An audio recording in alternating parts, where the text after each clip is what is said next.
Hello there ladies and gentlemen, I'm Paul TX14 Walsh and welcome to an all new Ace in a Day gameplay for the arcade mode of War Thunder. In today's episode I shall be reviewing the SM.91, a tier 4 batter rating 3.7 Italian heavy fighter. As always, starting with the plane's history, we shall be covering the Savoia-Marchetti SM.91 from its inception through to the end of its development. We begin thus. The origins of the SM.91 can be traced back to the request issued by the Regia Aeronautica, the Italian Royal Air Force, in 1938 for a new heavy fighter which could fulfil the roles of a bomber escort, interceptor, fighter bomber and reconnaissance aircraft. Savoia-Marchetti were one of several Italian aircraft manufacturers to respond. Their submission was the SM-88, a twin-boom heavy fighter which would be powered by a pair of German 1,175 horsepower Daimler-Benz DB601 AA liquid-cooled V12 engines. The plane would be manned by a crew of 3, pilot, co-pilot, who also acted as the bombardier for the plane's 600 kg or 1,323 pound bomb load, and rear gunner, and be armed with 2 offensive 12.7mm Bredder machine guns as mounted in the wings, and a single defensive 12.7mm Bredder machine gun as mounted at the rear of the crew's enclosure. Having made its inaugural flight in the first half of 1939, the SM-88 would not progress beyond its single prototype due to the outbreak of the Second World War on the 1st of September 1939. With the outbreak of the war, Germany refused to export DB601 engines to the Regia Aeronautica, as these engines were needed by the Luftwaffe's own aircraft. As a result, the Regia Aeronautica discontinued work on the SM-88 in favour of procuring the Messerschmitt Bf-110 heavy fighter from Germany, since the Bf-110 was already in production and could at least match, if not surpass, the performance expected from the SM-88. However, the SM-88 design would be revived by Savoia-Marchetti in 1941 in response to the Regia Aeronautica's new request for a heavy fighter focused on long-range performance and heavy firepower, which could meet the following requirements: be powered by a pair of 1,475 horsepower Daimler-Benz DB605A1 liquid-cooled V12 engines as a license built by Fiat under the designation RA1050 RC5080 phone, have a top speed of 620 km an hour or 385 miles per hour, have an operational range of 1,600 km or 994 miles, be armed with at least 6 20mm MG151 cannon in the offensive configuration and a single defensive 12.7mm Bredder machine gun, and be able to carry a bomb load of 800 kg or 1,764 pounds. Savoia-Marchetti responded with 2 designs based on the SM-88, the SM-91 and the SM-92. In the case of the SM-92, we'll not be going into this any further today, as this plane is coming to War Thunder in Update 1.87 and shall be covered in a future review on my channel. As for the SM-91, the plane seen on screen today, it was an all-metal design manned by a crew of 2, a pilot and rear gunner, which retained the wings and tail section from the SM-88. It met the offensive armament requirement with 4 20mm MG151 cannon being mounted in the nose, and the other 2 cannon mounted in the wings close to the cockpit, all cannon having 300 rounds available. The plane's defensive armament was as requested, a single 12.7mm Bredder machine gun as mounted on a flexible mount. Please note, I've been unable to find any record of the defensive armament being a single 20mm MG151 cannon as currently modelled in War Thunder. In terms of bomb load, the plane could carry up to 1,640 kg of ordnance or 3,616 pounds. Its initial prototype, designated MM530, made its inaugural flight on the 11th of March 1943.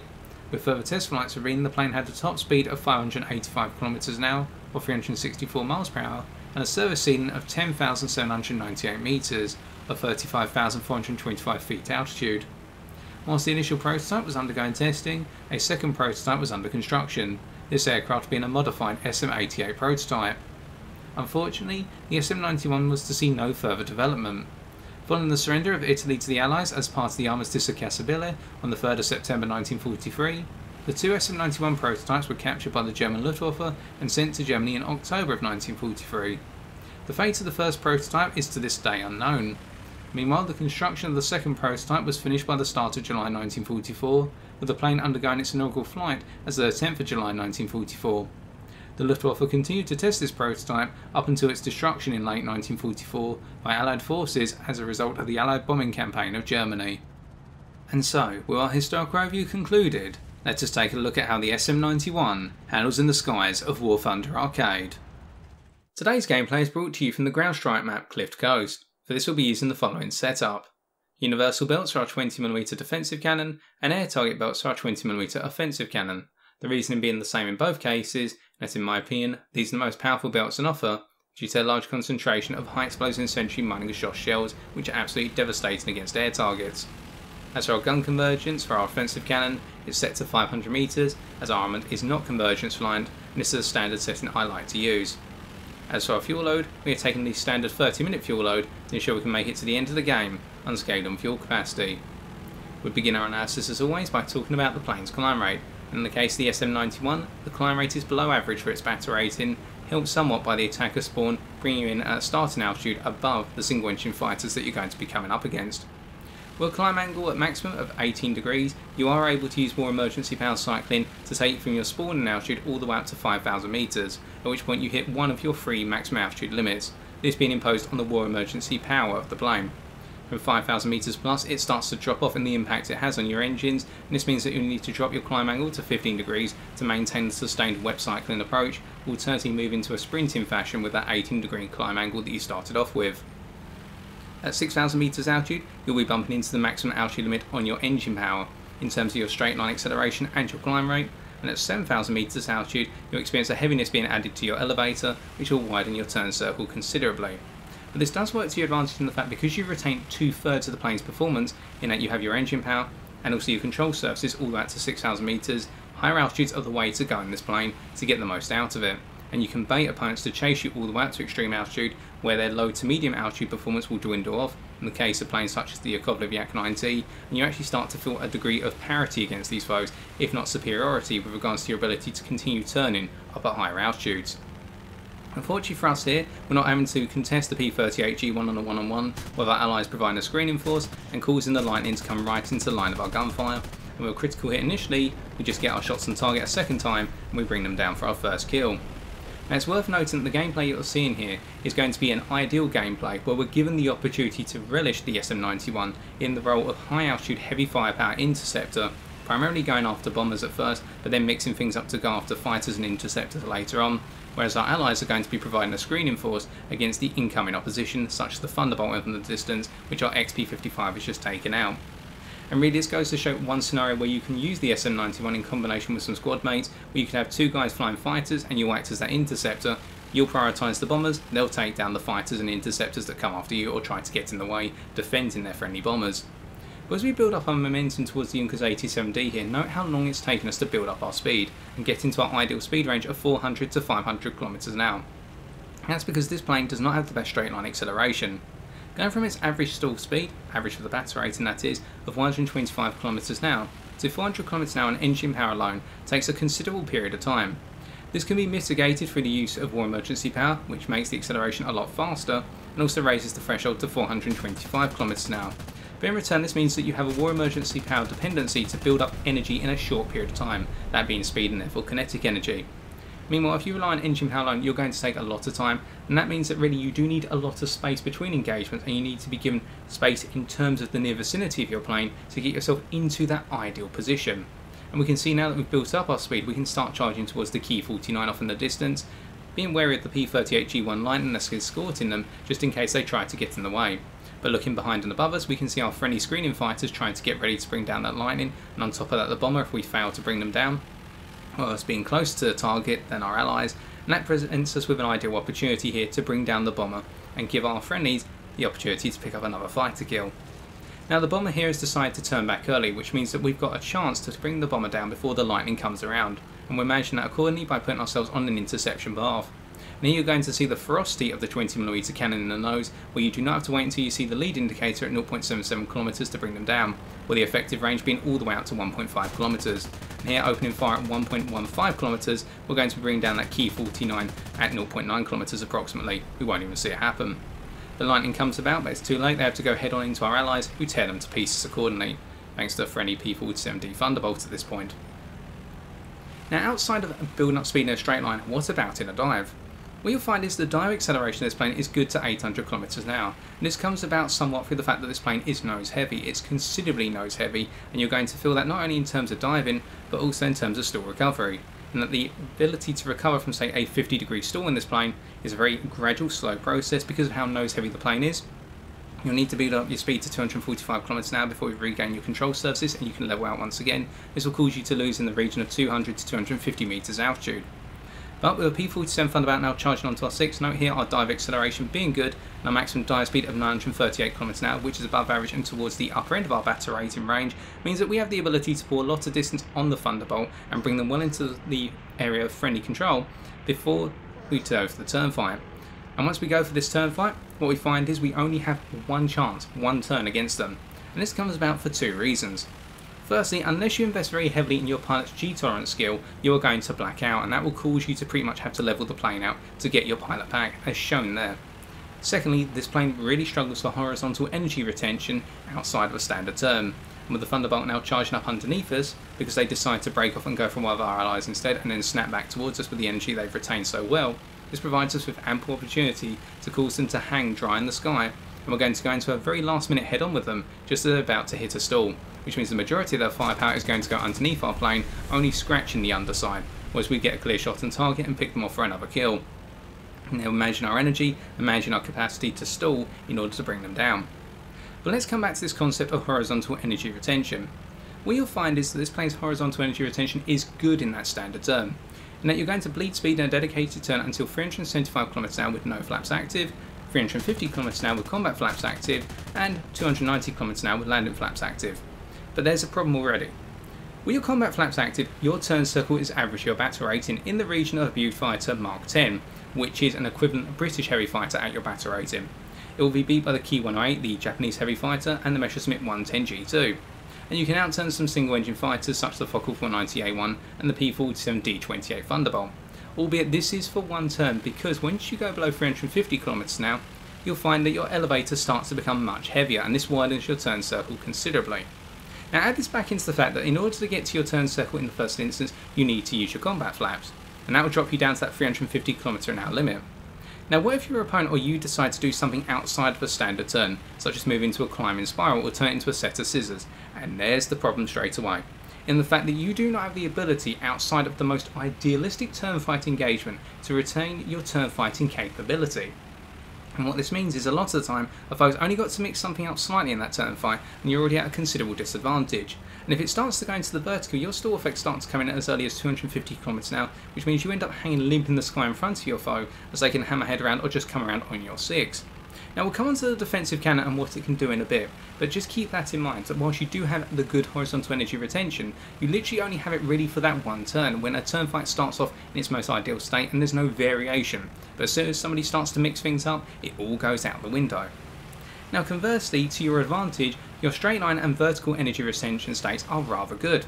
You have above average straight line energy retention, at which point if you decide to level out after coming out of an extreme dive at 500 meters altitude, you'll hold your speed at the 530 km an hour mark, which is going to make you difficult to catch. It means you can outrun most heavy fighter peers, excluding the P-38 G1 Lightning, a link to a review of which is available in the top right corner of your screen as displayed now for reference. And you can outrun some single engine fighters such as the A6M2. In the vertical, if you decide to go from a starting altitude of 4,000 meters and a starting speed of 300 km an hour into a 90-degree dive and then zoom back up, you'll find that you'll be able to return to your original energy state over a 1,600 meter dive on engine power alone. And with emergency power thrown into the mix, this threshold will be taken up to 1,900 meters, which means you do have that innate boom and zoom capacity. It's much like the P-38 G1. The downside is, however, in the boom and zoom category, as we come down the Halifax here for another kill, just getting a clip on them, is that you lose your control surfaces very quickly when going into a high-speed dive. But in order to pretext that, let's first talk about the control surfaces when you're just in a standard flat state, so you're flying along level. Your roll rate is slightly below average.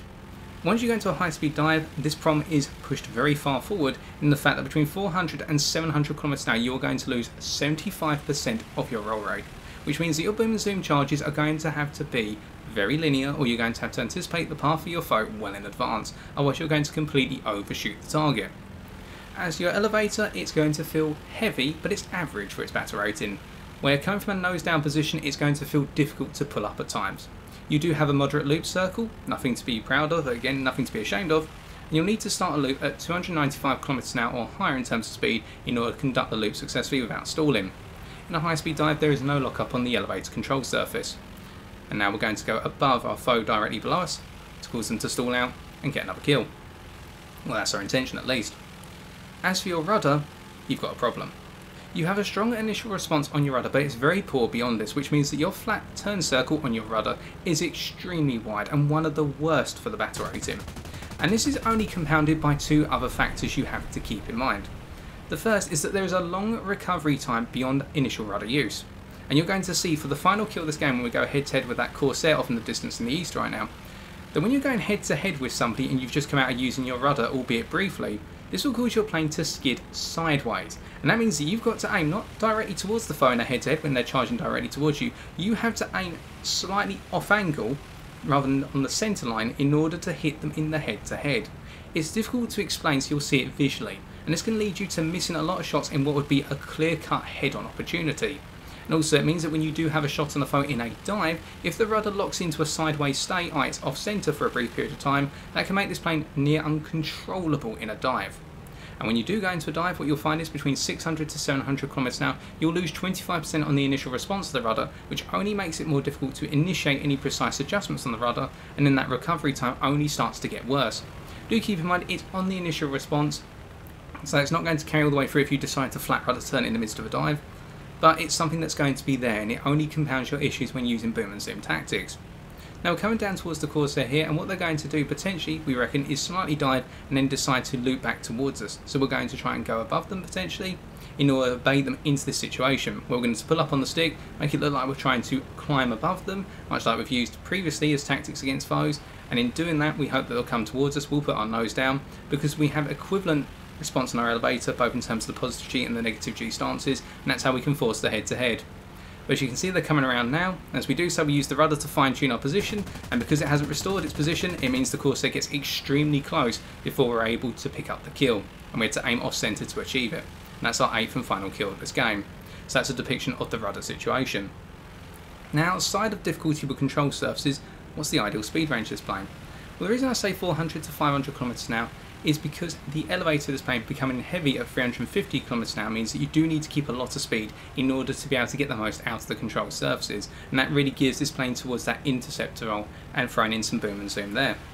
Your ideal altitude range to compound this is between 3,000 and 6,000 meters altitude. Not because you lose performance at lower altitudes, it's simply because this is where this plane is going to thrive in terms of being able to intercept those bombers that stay up on high, and on top of that, being able to use boom and zoom tactics and give you the space to dive away and run. Starting a dive at 2,000 meters altitude means you build up a lot less speed and have a lot less capacity to run away if somebody comes right onto your 6 in the middle of the dive, whereas if you start off at 4,000 meters, you have a lot more space to work with, hence the higher ideal altitude limit. Now, as for other items to consider, your durability on the plane is not too bad. There's a problem, however, in the fact that you've got a large number of fuel tanks across the wings, which means that when this plane is ignited, it has a very high chance of burning to death. The flames are not going to go out that easily, so avoiding getting hit on the wings is going to be important. Nonetheless, the game comes to its end. Time to take a look at the post-game stats.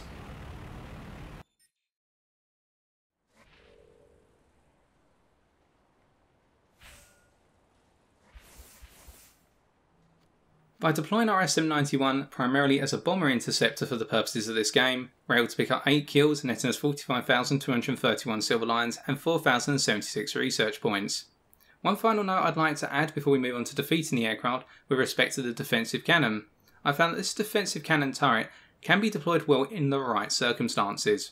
Whilst it does have a very nice horizontal traversal arc of plus or minus 30 degrees, giving you the ability to shoot at foes coming in from behind on the side, its vertical guidance arc of plus or minus 20 degrees really holds it back, as it presents you with the obvious blind spot of underneath the aircraft, but an even worse one in terms of above and behind the aircraft, whereby foes can dive down you at a sharp angle of say 70 degrees and have ample time on target before they end up flying into the traversal arc of the 20mm cannon.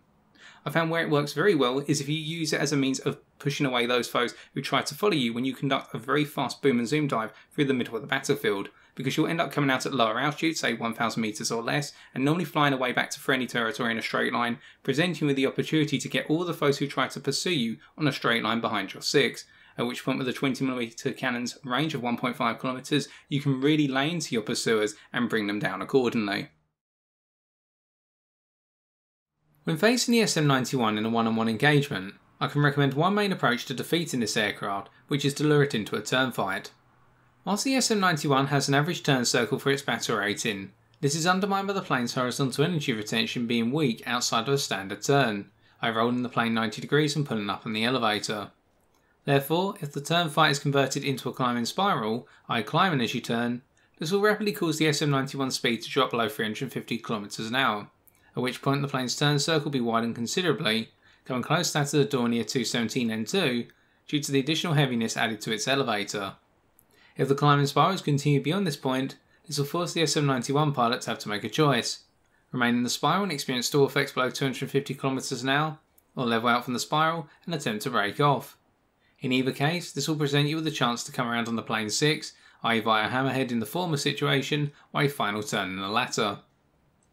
Alternatively, you may wish to convert the turn fight into a set of flat scissors. Not only will this prolong the SM-91's poor horizontal energy retention outside of a standard turn, but also its slightly below average roll rate.